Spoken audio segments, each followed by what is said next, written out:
آپ کی تقریب حلف برداری ہے، اس کی بڑی اہمیت ہے۔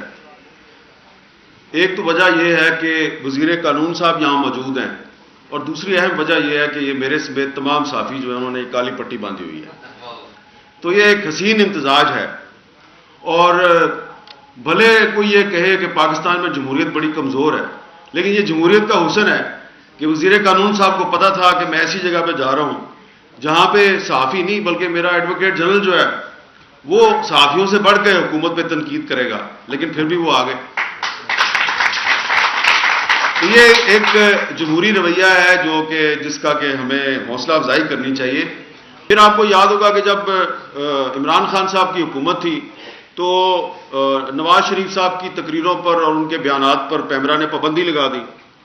ہم نے اس وقت بھی کہا کہ یہ مت کریں، اور یہ سینسرشپ کی ایک نئی شکل ہے، اور سیاستدانوں کے بیانات پہ انٹرویوز پہ پابندی نہ لگائی جائے۔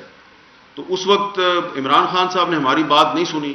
اب کل رات کو وہی پیمرا ہے اور اس نے وہی کام عمران خان صاحب کے ساتھ کر دیا۔ تو اب ہم کہہ رہے ہیں کہ بھائی ہم نے تو جب نواز شریف صاحب پر پابندی لگائی گئی تھی اس کی بھی ہم نے مخالفت کی تھی، اب عمران خان پہ لگی ہے اس کی بھی مخالفت کر رہے ہیں۔ تو دونوں پارٹیوں کے حامی کہہ رہے ہیں جو ہم نے پابندی لگائی ہے وہ ٹھیک ہے، جو ہم پہ لگی تھی وہ غلط ہے۔ تو یہ پولرائزیشن کا یہ عالم ہے۔ تو اس لیے میں نے آپ کو 2-3 مثالیں اس لیے دی ہیں کہ ہمارا کوئی پولیٹیکل ایجنڈا نہیں، ہمارا مسئلہ صرف اور صرف پاکستان کا آئین اور قانون ہے۔ ہم یہ سمجھتے ہیں کہ جو صحافت بطور ایک ادارہ ہے یہ صرف اسی صورت میں مضبوط اور مستحکم رہ سکتا ہے کہ اگر آئین اور قانون کی بالادستی ہوگی، اور آزادی صحافت جو ہے وہ مشروط ہے پارلیمنٹ اور عدلیہ کی آزادی کے ساتھ۔ تو اب جب کہ ہم یہ دیکھتے ہیں کہ صحافیوں پر پابندیاں لگ رہی ہیں، غیر اعلانیہ سینسرشپ ہے، تو اس کا صاف مطلب یہ ہے کہ پارلیمنٹ بھی جو ہے وہ کمزور ہے اور ہماری جوڈیشری بھی کمزور ہے۔ اور جیسا کہ جہانگیر جدون صاحب نے یہاں پہ جو گفتگو کی ہے اس کے بعد مجھے تو مزید کچھ کہنے کی ضرورت نہیں ہے، بس جو ایک ایڈیشنل اٹارنی جنرل صاحب یہاں پر موجود ہیں تو ان سے یہی گزارش ہے کہ ذرا چیف جسٹس صاحب کو بتا دیجئے گا کہ ایڈوکیٹ جنرل صاحب جو انہوں نے یہ کہا، اور اس کے بعد یہ نہ ہو کہ ان کے خلاف کوئی آپ کنٹیمپٹ کا نوٹس دے دیں ایڈوکیٹ جنرل صاحب کو، کیونکہ میں بھی ان کی تائید کر رہا ہوں۔ تو عرض صرف یہ کرنا ہے کہ جدون صاحب نے آپ کو یہ بھی بتایا کہ انہوں نے وہ ایک اے سی صاحب جو ہیں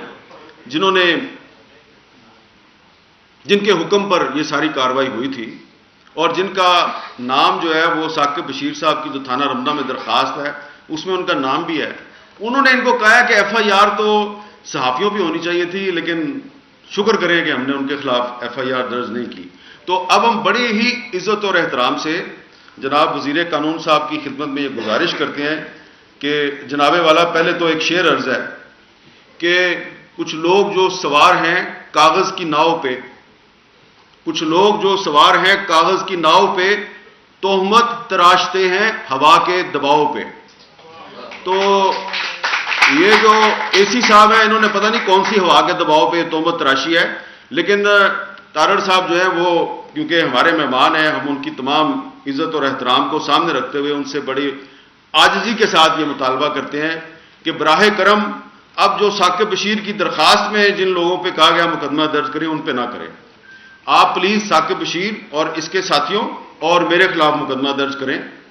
اور میں ان کی ضمانت نہیں دیتا، اپنی ضمانت دیتا ہوں کہ آپ اگر میرے پہ ایف آئی آر درج کریں گے میں ضمانت ہی نہیں کراؤں گا، میں ضمانت ہی نہیں کراؤں گا، تاکہ نہ آپ کو تکلیف ہو، نہ ان کو تکلیف ہو، نہ نوید صاحب کو تکلیف ہو۔ کیونکہ دیکھیں ہمیں بھی سارا پتہ ہے کہ یہ جو اے سی صاحب ہیں ان کے اوپر جو ڈی سی صاحب ہیں وہ کدھر سے آئے ہیں، کہاں کہاں انہوں نے سرو کیا ہے، اور اوپر جو پھر ڈی آئی جی صاحب ہیں جن کو چیف جسٹس صاحب کہتے ہیں کہ ہم نے کہا کہ انکوائری کریں، اور پھر جو آئی جی صاحب ہیں، سب کا پتہ ہے ہمیں۔ دیکھیں آپ کبھی حکومت میں ہوتے ہیں کبھی اپوزیشن میں ہوتے ہیں، لیکن یہ جو آئی جی صاحب ہیں اور ڈی سی صاحب ہیں اور اے سی صاحب ہیں نا، یہ آپ اپنے آپ کو پاکستان کی مستقل اسٹیبلشمنٹ سمجھتے ہیں، یہ ہے پاکستان کی اصل اسٹیبلشمنٹ، اور ان کا یہ خیال ہے کہ یہ سیاستدان کیا ہیں آگے پیچھے۔ کیونکہ دیکھیں مجھے بھی بہت سی باتیں میں یہاں پہ کرنا نہیں چاہتا، میں نے جب یہ واقعہ ہوا رانا ثناء اللہ صاحب سے میں نے خود بات کی تو رانا صاحب کو بڑا افسوس ہوا، رانا صاحب نے مجھے کہا جی میں نے آئی جی سے کہہ دیا مقدمہ ہو جائے گا۔ تھوڑی دیر بعد رانا صاحب کا فون آیا کہ نہیں وہ آئی جی کہہ رہا ہے کہ میری تو صلح ہو گئی. میں نے ثاقب کو فون کیا, میں نے کہا یار آپ نے صلح کر لیا تو مجھے بتا دینا تھا. یہ قسمیں کھائے کہ نہیں سر کوئی صلح نہیں ہوئی. اب وہ رانا صاحب اور میرے درمیان جو ہے وہ ہم آپس کافی فون پہ بات کرتے رہے, تو بیچ میں سے پتہ یہ چلا کہ آئی جی صاحب جو ہے نا وہ غلط بیانی کر رہے ہیں وزیر داخلہ کے ساتھ. تو جب اس طرح کے واقعات ہوتے ہیں تو پھر میں نے سوچا کہ کس طرح عمران خان صاحب کے ساتھ بھی اور ان کے وزیر قانون اور ان کے وزیر داخلہ کے ساتھ بھی کس نے کتنی غلط بیانی کی ہوگی. اب میں آپ کو ایک آخری واقعہ سناؤں. ایڈیشنل اٹارنی جنرل صاحب بھی ادھر موجود ہیں. یہ تھوڑے دن پہلے ایک پی ایف یو جے کے کیس پہ ہیئرنگ ہو رہی تھی چیف جسٹس عامر فاروق صاحب کی عدالت میں.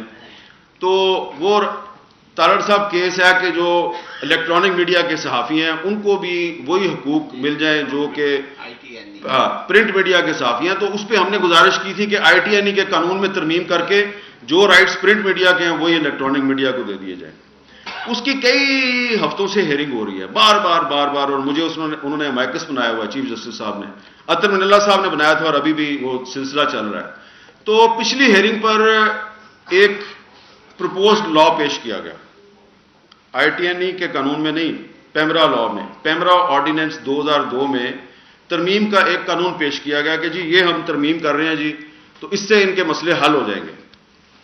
وہ جناب قاضی صاحب بھی تھے, ثاقب بشیر صاحب بھی تھے, یہ رضوان صاحب بھی تھے. تو ہم سب نے کہا جی کہ اس میں یہ لکھا ہوا ہے, ہم نے پڑھ کے سنایا کہ تنخواہ نہ ملنے کا مطلب یہ ہے کہ 6 مہینے تک اگر کسی کو تنخواہ نہ ملی ہو تو پھر یہ سمجھا جائے گا کہ اس کو تنخواہ نہیں ملی 6 مہینے.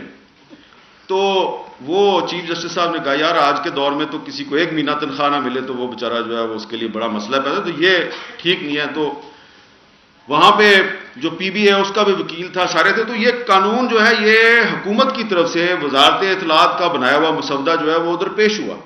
تارڑ صاحب ایڈیشنل اٹارنی جنرل صاحب جو ہیں وہ اس کی گواہی دیں گے, ان کی فائل میں ابھی تک لگا ہوگا قانون.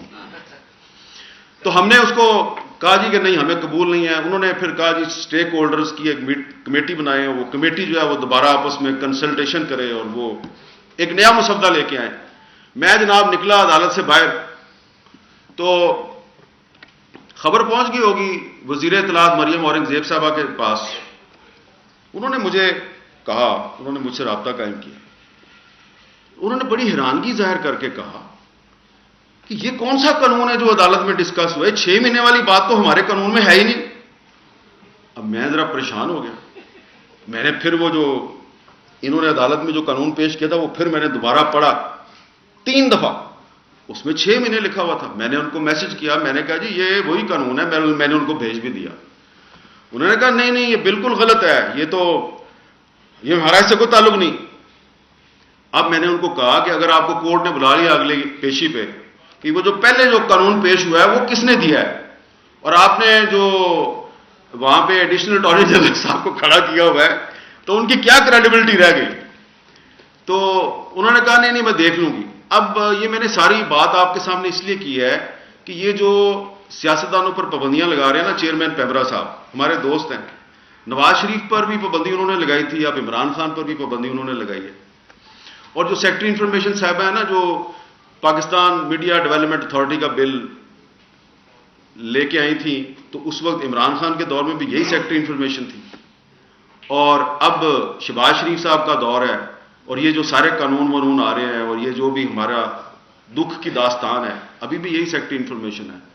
عمران خان بدل گیا, شہباز شریف بھی چلا جائے گا, لیکن یہ چیئرمین پیمرا اور سیکٹری انفارمیشن یہ یہیں پہ ہیں. تو آپ کو صرف میں فوڈ فار تھاٹ یہ دے رہا ہوں کہ ان لوگوں کی باتوں میں نہ آیا کریں. یہ آئی جی صاحبان, یہ سیکٹری صاحبان یہ آپ کے ساتھ غلط بیانی کرتے ہیں. جس طرح امبیرس کیا ہے مریم اورنگزیب کو کہ وہ کوئی اور قانون بنا کے بیٹھی ہوئی ہے, عدالت میں آ کے کوئی اور قانون پیش کر دیا ہے, تو انہاں دے رہو گے نا تو انہوں نے تہاڈی بےزتی کرانی ہے. انہاں کو بچ کے رہو. بہت بہت شکریہ.